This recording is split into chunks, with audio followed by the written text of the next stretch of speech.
মনে কষ্ট প্রকাশ করে থাকে তার আশপাশে প্রিয়জনদের কাছে, কিন্তু আস্থাভাজন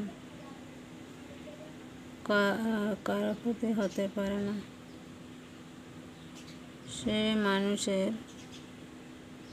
প্রতি বিশ্বাস হারিয়ে ফেলে। মানুষ দেখলে তার গায়ে জ্বালা যন্ত্রণা বেড়ে যায়।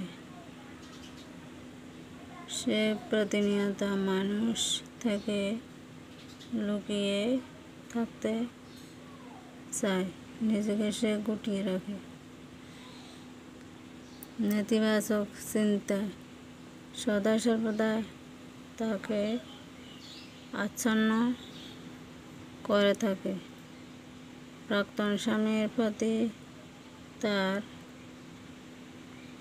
গোষ্ঠীর প্রতি পারস্পরিক নিষেধাজ্ঞা ছড়াতে থাকে।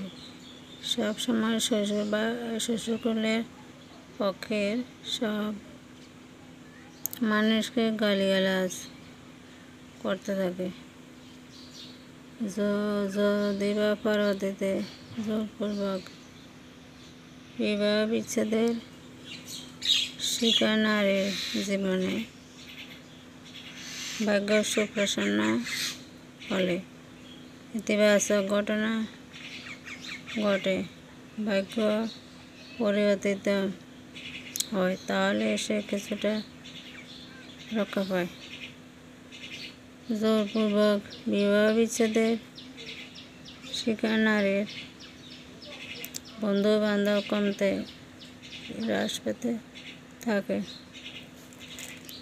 পরিবারের যে সমস্ত মানুষ থাকে, পূর্বে যাদের কাছ থেকে অনেক অনেক ভালোবাসা বজায় ছিল, জোরপূর্বক বিবাহ বিচ্ছেদের শিকার